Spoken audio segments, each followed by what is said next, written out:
Hello વિદ્યાર્થી મિત્રો, સ્વાગત છે તમારું ફરી એકવાર તમારી પોતાની YouTube channel SS Gujarat education પર। આજે મિત્રો આપણે જોવાના છીએ ધોરણ 11માં BAમાં જે તમારું ચેપ્ટર નંબર 1 છે, કયા વિભાગમાં, વિભાગ નંબર Dમાં। તો આપણે એ સોલ્યુશન આપણે જોઈશું। તો વિડીયોને મિત્રો અંત સુધી જોજો। વિડીયો ગમશે તો વિડીયો લાઈક અને ચેનલને મિત્રો સબસ્ક્રાઇબ કરવાનું ભૂલતા નહીં। ઓકે, જરૂરથી ચેનલને સબસ્ક્રાઇબ કરી દેજો। ઓકે, શરૂ કરીએ આપણો આજનો સોલ્યુશન। એમાં પ્રકરણ નંબર 1નું છે અને એમાં પાછો પહેલો નંબરનો પ્રશ્ન છે, ધંધાકીય જોખમોની ચર્ચા કરો। શું કીધું છે આપણને? ધંધાકીય જોખમોની ચર્ચા કરો। તો કે ધંધામાં મુખ્યત્વે બે સ્વરૂપો હોય છે, જોખમો રહેલા હોય છે। એક છે કુદરતી અને બીજું છે, એક કુદરતી જોખમ છે અને બીજું છે માનવસર્જિત જોખમ। ઓકે, બે છે, એક તો કુદરતી જોખમો છે અને બીજું છે માનવસર્જિત જોખમો છે, બરાબર। કુદરતી જોખમો એટલે શું એ પણ જોઈશું। કુદરતી જોખમો તો કે કેટલાક કુદરતી પરિબળોને કારણે ઉદ્ભવતા જોખમોને ધંધાને નડે છે। કેટલાક કુદરતી પરિબળોને કારણે ઉદ્ભવતા જોખમો ધંધાને નડે છે। આવા પરિબળોમાં વરસાદ, પૂરું, વાવાઝોડું, વંટોળ, ધરતીકંપ, દુષ્કાળ વગેરેનો સમાવેશ કરી શકાય છે। આવા પરિબળોના વરસાદ, પૂર, વાવાઝોડું, વંટોળ, ધરતીકંપ, દુષ્કાળ અને વગેરેનો સમાવેશ કરી શકાય છે। આવા પરિબળો ધંધાના વિકાસને અવરોધે છે। ધંધાનો વિકાસ અવરોધે છે આવા પરિબળો। ધંધાની મિલકતને નુકસાન પહોંચાડે છે, તેનો નાશ કરે છે। શું? જે આવા બધા પરિબળો છે એ ધંધાની મિલકતને શું નુકસાન પહોંચાડે છે અને તેનો નાશ કરે છે। આવા જોખમો ઉપર ધંધાનો કોઈ અંકુશ હોતો નથી। આવા જોખમો પર ધંધાનો કોઈ અંકુશ હોતો નથી। બીજું છે માનવસર્જિત જોખમો। તો કે ધંધામાં કેટલાક માનવસર્જિત જોખમો છે અસર કરે છે, જેવા કે આગ, અકસ્માત, ચોરી, લૂંટફાટ, ભાઈ આવા બધા માનવસર્જિત છે। ધરતીકંપ એ બધું શું છે, કુદરતી રીતે થાય છે। આ બધું માનવ લોકો કરે છે। આતંકવાદી પ્રવૃત્તિ બધું કોણ કરે છે? માનવ કરે છે। ઓકે, ટેકનોલોજીનો ફેરફાર થવો, તેજી મંદી, કર્મચારીઓની હડતાલ, રાજકીય અસ્તવ્યવસ્થામાં માંગ પરિવર્તન, ગ્રાહકોની રુચિ કે પસંદગીમાં પરિવર્તન, હરીફાઈનું જોખમ વગેરે કોણ કરે છે? માનવ કરે છે, બરોબર। આ બધા સંજોગોને કારણે ધંધાકીય પ્રવૃત્તિ પર અસર થાય છે। આ બધા સંજોગોને કારણે ધંધાકીય પ્રવૃત્તિ પર શું અસર થાય છે? વ્યવસાય લાક્ષણિકતાઓ જણાવો। વ્યવસાય લાક્ષણિકતા શું છે? તો કે વ્યવસાયની લાક્ષણિકતા, વ્યવસાયના મુખ્ય લક્ષણો નીચે મુજબ છે। પહેલું છે, વ્યવસાયિક વ્યક્તિએ કોઈ ચોક્કસ ક્ષેત્રમાં વિશિષ્ટ શિક્ષણ, તાલીમ અને ચાતુર્ય પ્રાપ્ત કરવું પડશે। ઓકે, તો કે વ્યવસાય વ્યક્તિએ કોઈ ચોક્કસ ક્ષેત્રમાં વિશિષ્ટ શિક્ષણ, તાલીમ અને ચતુર્થ પ્રાપ્ત કરવું પડશે। વ્યવસાય વ્યક્તિ સ્વતંત્ર રીતે કાર્ય કરી ફીના સ્વરૂપમાં નાણાકીય વળતર પ્રાપ્ત કરે તો આ ફીનો આધાર વ્યવસાય શિક્ષણ, લાયકાત અને વિશિષ્ટ તાલીમ, અનુભવ, કુશળતા, હરીફાઈ, કામના સંજોગો, કાર્ય વિસ્તાર અને વગેરે આધારે અલગ અલગ હોય છે। તો વ્યવસાય વ્યક્તિ સ્વતંત્ર રીતે કાર્ય કરીને ફીના સ્વરૂપમાં નાણાકીય વળતર પ્રાપ્ત કરે છે। ફીનો આધાર વ્યવસાયની લાક્ષણિકતા, શિક્ષણની લાક્ષણિકતા ને વિશિષ્ટ તાલીમ, અનુભવ, કુશળતા, હરીફાઈ, કામના સંજોગો, કાર્ય વિસ્તાર વગેરેનો આધાર અલગ અલગ હોય છે। ઓકે, ત્યારબાદ ત્રીજું, વ્યવસાયિક પ્રવૃત્તિ એ સ્વતંત્ર આવક પ્રાપ્ત કરવાની વ્યવસાયિક પ્રવૃત્તિ છે તો એનાથી આપણને સ્વતંત્ર આવક પ્રાપ્ત કરી શકીએ છીએ આપણે, તો એ સ્વતંત્ર પ્રાપ્ત કરવાની પ્રવૃત્તિ છે।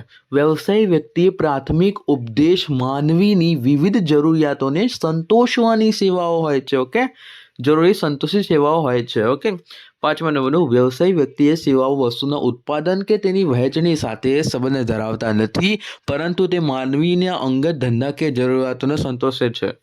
વ્યવસાય વ્યક્તિઓ સેવા વસ્તુના ઉત્પાદન કે તેની વહેંચણી સાથે સંબંધ ધરાવતા નથી, પરંતુ તે માનવીની અંગત અને ધંધાકીય જરૂરિયાતો સંતોષે છે।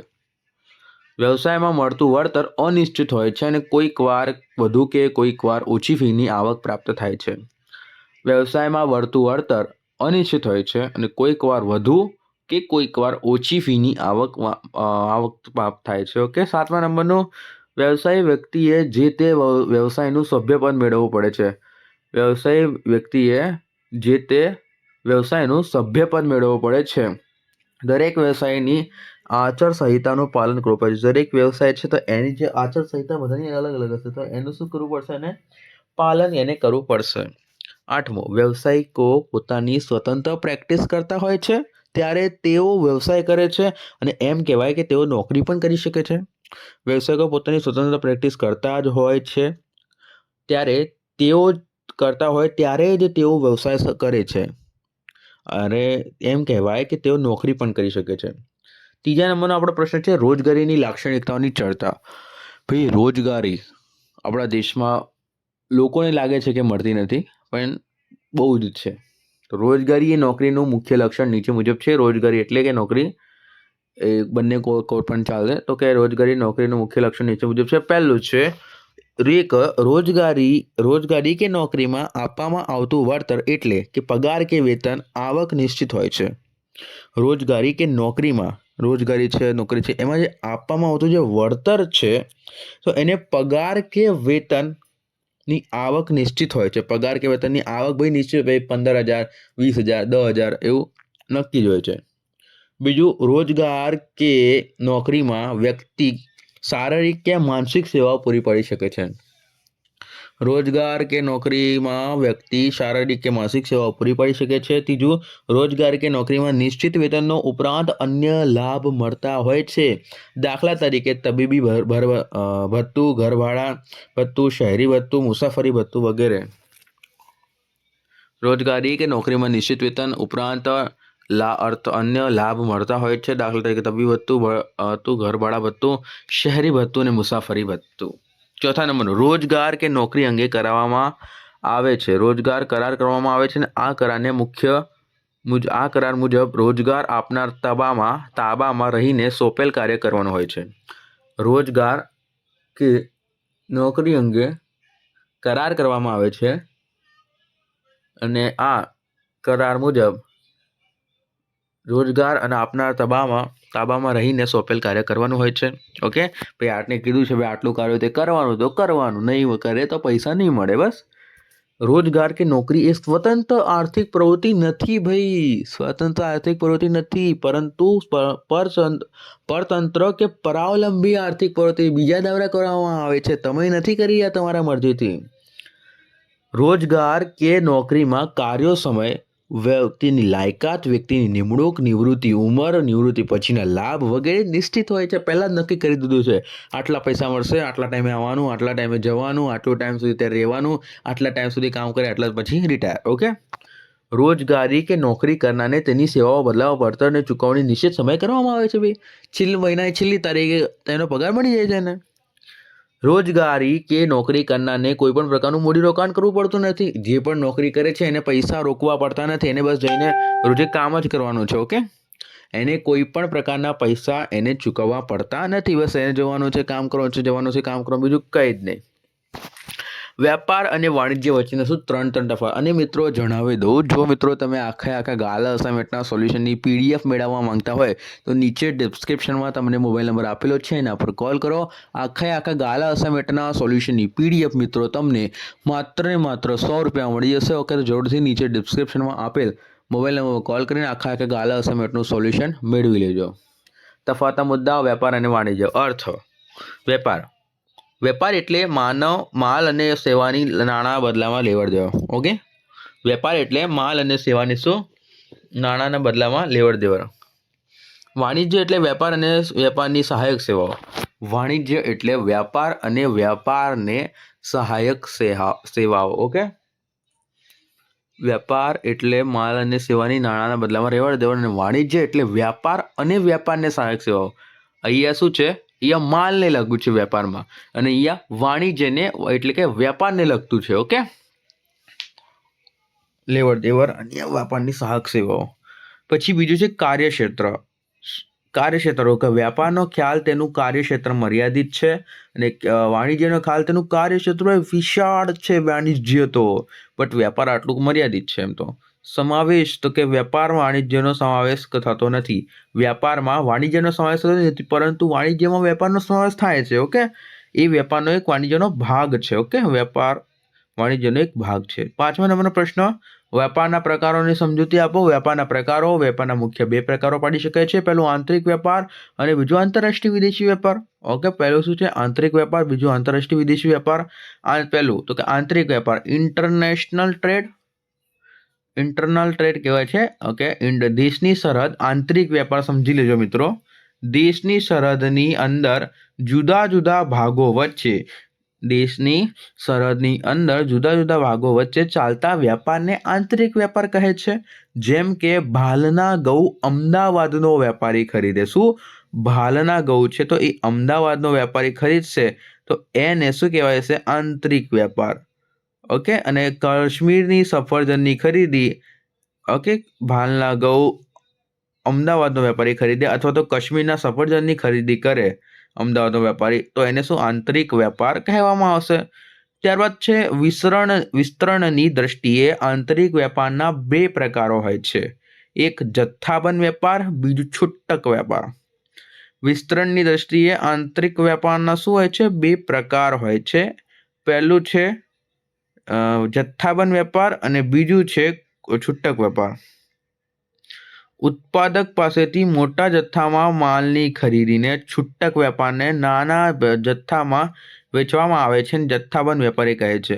ઉત્પાદક પાસેથી મોટા જથ્થામાં માલ ખરીદીને મોટા જથ્થામાં માલ ખરીદી લે છે અને વેપારીને નાના નાના જથ્થામાં વેચવામાં, એટલે કે જેમ કે 50 કરોડનો માલ ખરીદી લીધો, પછી બધાને 1-1 કરોડનો માલ આપી દેશે જે નાના જથ્થામાં વેપારી હોય. પછી એ લોકો છૂટક વેપારીને આપશે એ 1-1 કરોડનો માલ હવે 1-1 લાખમાં આપશે બધાને. ઓકે, આવી રીતે કરીને આવા વેપારીઓને જથ્થાબંધ વેપારી કહે છે. જથ્થાબંધ વેપારી માલના ઉત્પાદક સમયે છૂટક વેપારીને વચ્ચે કડી છે. જો જથ્થાબંધ વેપારી છે એ ઉત્પાદક અને છૂટક વેપારી વચ્ચે કડી છે.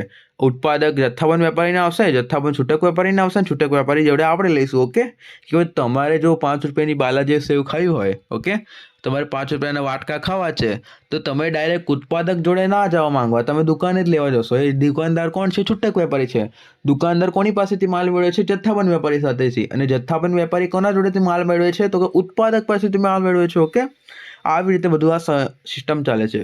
ત્યારબાદ છૂટક વેપારીમાં જથ્થાબંધ વેપારી કે ઉત્પાદક પાસેથી પૂરતા પ્રમાણમાં માલની ખરીદીને ગ્રાહકે તેમની જરૂરિયાત પ્રમાણે માલ વેચવામાં આવે છે. છૂટક વેપારીમાં જથ્થાબંધ વેપારી કે ઉત્પાદક પાસેથી પૂરતા પ્રમાણમાં માલની ખરીદી કરીને ગ્રાહકને તેમની જરૂરિયાતો પ્રમાણે વેચવામાં આવે છે. છૂટક વેપાર કરનાર વેપારીને છૂટક વેપારી કહેવામાં આવે છે. છૂટક વેપારી કરનાર વેપારીને છૂટક વેપારી કહેવામાં આવે છે. બીજું છે આંતરરાષ્ટ્રીય કે વિદેશી વેપાર, ઇન્ટરનેશનલ ઓર ફોરેન ટ્રેડ. ઓકે, આંતરરાષ્ટ્રીય કે વિદેશી વેપાર કોઈ પણ 2 દેશો વચ્ચે થતો વ્યવહાર. ઓકે, કોઈ પણ આંતરરાષ્ટ્રીય કે વિદેશ વેપાર કોઈ પણ 2 દેશો વચ્ચે થતો હોય છે. વિદેશ વેપારમાં દેશની સરહદ બહારના બીજા દેશો સાથે વેપાર થતો હોય. જેમ કે ભારતનો વેપારી અમેરિકામાં બનેલી દવા ખરીદે અથવા જાપાનની કંપની ભારતમાં વેપારીને મોબાઈલ કે ટેલિફોન વેચે તો તેને આંતરરાષ્ટ્રીય કે વિદેશી વેપાર કહેવામાં આવે છે. ત્યારબાદ વિદેશી વેપાર, આયાત વેપાર અને નિકાસ વેપાર, પુનઃ નિકાસ વેપાર, એમ 3 પ્રકારે પાડી હોઈ શકે. ઓકે, પરદેશથી આપણા દેશમાં માલ કે સેવાની ખરીદવામાં આવે તો આયાત કે વેપાર કહેવાય. અને ભારતનો વેપારી પરદેશનો વેપારીને માલ કે સેવાનો વેચે તો નિકાસ વેપાર કહેવાય. ભાઈ બીજા દેશથી આપણા અહીંયા આવે તો ને આયાત, અહીંયાથી ત્યાં જાય તો આને શું કહેવાય? નિકાસ કહેવાય. આટલું તો ખબર છે આપણને. ત્યારબાદ પરદેશથી માલ મંગાવીને સીધો જ દેશને વેચી દેવામાં આવે પુનઃ નિકાસ વેપાર કહેવાય છે. ઓકે, પરદેશથી આપણે માલ મંગાવ્યો અને સીધો જ બીજા દેશને વેચી દીધો, અહીંયાથી મંગાવ્યો ને અહીંયાથી બીજાને આપી દીધો તો તેને પુનઃ નિકાસ વેપાર કહે છે. ઓકે, 6 નંબરનો આપણે પ્રશ્ન જોઈશું. ધંધાના આર્થિક હેતુઓ સમજાવો. ધંધાના મુખ્ય આર્થિક હેતુઓ મિત્રો નીચે મુજબ છે. પહેલું છે નફાનો હેતુ, તો કે પ્રોફિટ મોટિવ. તો કે ધંધો એ આર્થિક પ્રવૃત્તિ છે, આથી ધંધામાં રોકાયેલી મૂડી પર વ્યાજબી વળતર મળી રહેવું જોઈએ. ધંધો એ આર્થિક પ્રવૃત્તિ છે, આથી ધંધામાં રોકાયેલી મૂડી પર વ્યાજબી વળતર મળી રહેવું જોઈએ. તો કે આ આર્થિક વળતર એટલે જ નફો. આર્થિક વળતર એટલે નફો. ઉત્પાદકો અને વેપારીઓ નફાના ઉપદેશથી જ વિવિધ ધંધાકીય પ્રવૃત્તિ કરે છે. ઓકે ભાઈ, તમે કોઈ પણ ધંધો શરૂ કરશો તો તમે તો ભાઈ એ જ વિચાર કરશો ને કે તમને નફો જોઈએ છે. એ તો વિચાર નહીં કરો કે તમે નફો નહીં, આમ સેવા માટે ધંધો ખોલ્યો છે. આર્થિક વળતર એટલે નફો થાય છે. ને ઉત્પાદક કે વેપારી નફાના ઉપદેશથી જ વિવિધ ધંધાકીય પ્રવૃત્તિ કરે છે. ઓકે, નફો એ ધંધાનું પ્રેરક બળ છે. નફો મળે તો ભાઈ આપણે એવું લાગે ને કે હજુ કંઈ ધંધો કરીએ. નફો એ ધંધાનું કાર્યક્ષમતાની કસોટીનો માપદંડ છે. નફો ધંધાના જીવ રક્ત છે, લાઈફ બોર્ડ છે. ઓકે, નફાને આધારે જ ધંધાકીય એકમો સદ્ધરતા માપવામાં આવે છે. નફાના આધારે જ માપવામાં આવે છે ધંધાકીય એકમની શું સદ્ધરતા. નફો એ ધંધાના અસ્તિત્વ માટે નહીં પરંતુ ધંધાના વિકાસ માટે પણ જરૂરી છે.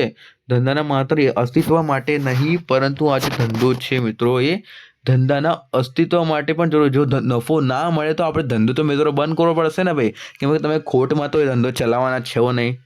ધંધામાં મહત્તમ નફોનો ખ્યાલ જૂનો છે અને હવે મહત્તમ નફો નહીં પરંતુ વ્યાજબી નફો કમાવા જોઈએ જેમ કે સ્વીકારવામાં આવે છે. વ્યાજબી નફો કમાવાને કારણે સંતોષતી ગ્રાહક વર્ગનું સર્જન થાય છે. ઓકે, સંતોષી ગ્રાહક વર્ગનું.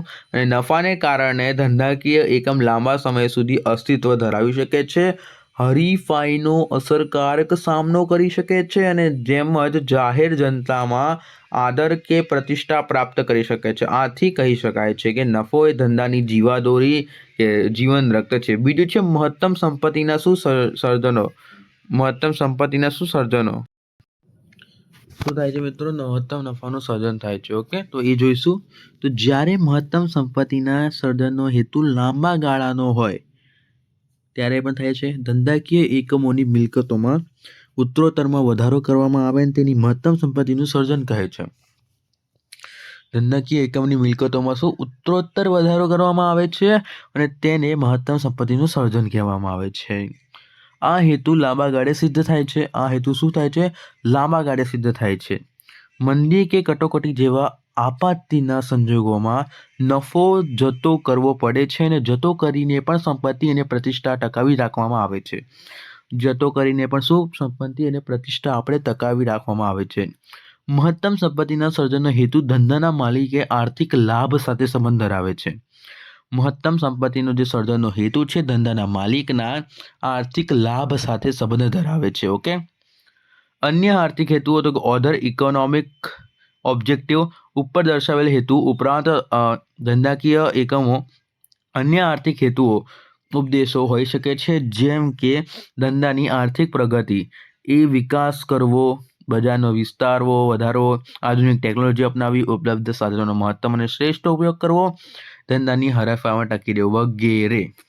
પ્રકરણ નંબર 2 નું સોલ્યુશન મિત્રો જોઈશું નેક્સ્ટ વિડીયોમાં. ત્યાં સુધી વિડીયો પર જોડાઈ જાઓ. વિડીયો લાઈક, ચેનલ સબસ્ક્રાઈબ કરવાનું ભૂલતા નહીં. અને આખા ગાળા સમગ્ર સોલ્યુશનની પીડીએફ મિત્રો માત્ર 100 રૂપિયાથી તમે કોલ કરી મેળવી શકો છો. ઓકે, તો જરૂરથી નીચે ડિસ્ક્રિપ્શનમાં આપેલ મોબાઈલ નંબર કોલ કરીને આખા ગાળા સમેટનું સોલ્યુશન મેળવી લેજો. મળીએ નેક્સ્ટ વિડીયોમાં. Thank you for watching.